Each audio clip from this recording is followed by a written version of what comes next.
এক ভাই বলেছেন, আমি একজন যুবক, আলহামদুলিল্লাহ 5 ওয়াক্ত নামাজ পড়ি, কাজা হয়ে যায় মাঝে মাঝে, তবু মিস দেই না। আচ্ছা, কাজা হয়ে গেলেও আপনি কন্টিনিউ করতে থাকবেন, কন্টিনিউ করতে থাকবেন। শয়তান আপনাকে ওয়াসওয়াসা দিতে পারে যে থাক, কাজা হয়ে গেছে, আর পড়ার দরকার নেই। না, আপনি পড়তেই থাকবেন। যদি কাজাও হয়ে যায় আবার পড়বেন, আবার পড়বেন। কিন্তু চেষ্টা করবেন যাতে কাজা কম হয় বা না হয়। ঠিক আছে? হতে পারে, হতে পারে, তখন উঠে নামাজটা পড়ে নেবেন। এক ভাই বলেছেন, আমার মনে হচ্ছে আমি ব্ল্যাক ম্যাজিকে আক্রান্ত, কি করা উচিত? এটা এটা আসলে মানে আপনাকে দেখতে হবে, কথাবার্তা বলে বুঝতে হবে আসলে আক্রান্ত কিনা। এটা তো আগে বলা যাচ্ছে না। আপনার যদি মনে হয় এমন কিছু, তাহলে বিশ্বস্ত কোনো রাতির শরণাপন্ন হন, রুকিয়া করাতে পারেন। আমার কাছে মনে হয় সেলফ রুকিয়াই বেস্ট। কি করতে হবে? আপনি পবিত্র থাকবেন, সবসময় পাক পবিত্র থাকবেন, 1 নাম্বার। সেকেন্ড হচ্ছে কোরআন তেলাওয়াত ডেইলি ছাড়বেন না, প্রত্যেকদিন কোরআন তেলাওয়াত করবেন। সকাল সন্ধ্যার জিকির আজকারগুলো ছাড়বেন না, সকাল সন্ধ্যার জিকির আজকারগুলো ছাড়বেন না। এবং খেয়াল রাখবেন কোনো হারাম কাজে আপনি লিপ্ত না হন।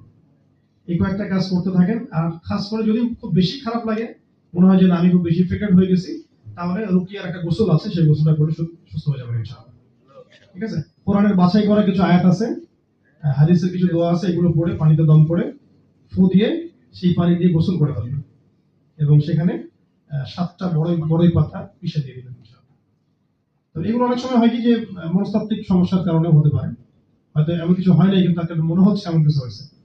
তো কোরআনের উপরে কিছু নাই, কোরআনের ট্রিটমেন্ট করতে থাকেন, সব ঠিক হয়ে যাবে ইনশাআল্লাহ। ঠিক আছে? হারাম আসক্তি থেকে বের হয়ে আসার উপায় কি নাকি বুঝতে পারলাম না? আচ্ছা, আল্লাহর সাথে আমি ওয়াদা করি আবার খেলাফ হয়ে যায়, সমস্যা নাই। ওয়াদা খেলাফ হয়ে গেলে আবার ওয়াদা করবেন। আল্লাহ পাক আফুন গফুর, আল্লাহ রাব্বুল আলামিন আফুন গফুর। পাপ হয়ে গেলে আবার আবার তওবা করুন, আবার তওবা করবেন, আবার তওবা করবেন। যতবার পাপ হবে ততবার তওবা করবেন ইনশাআল্লাহ। ছেলে মেয়ে একা একা মোবাইলের মাধ্যমে বিয়ে করলে হবে কিনা? এটা তো হয়, এটা ইফতারি মাসালা আমি জানি না। আলেমদের থেকে জিজ্ঞাসা করেন।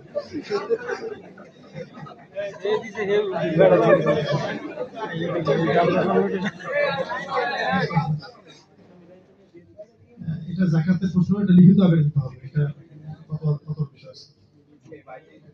আচ্ছা, সঠিক জীবনী খুঁজে পাওয়া খুব দুর্লভ। জীবন সঙ্গী খুঁজে পাওয়া খুব দুর্লভ। হ্যাঁ, এটা দুর্লভ, এটা সত্য। তবে একটা দোয়া জারি রাখবেন, আল্লাহ পাক আপনাকে মিলিয়ে দিবেন ইনশাআল্লাহ। দোয়াটা জবাব পেলে, হাবলানা মিন আজওয়াজিনা ওয়া যুররিয়াতিনা কুররাতা আয়ুন ওয়াজআলনা লিল মুত্তাকিনা ইমামা। এই দোয়াটা বেশি বেশি করলে আল্লাহ মিলিয়ে দিবেন।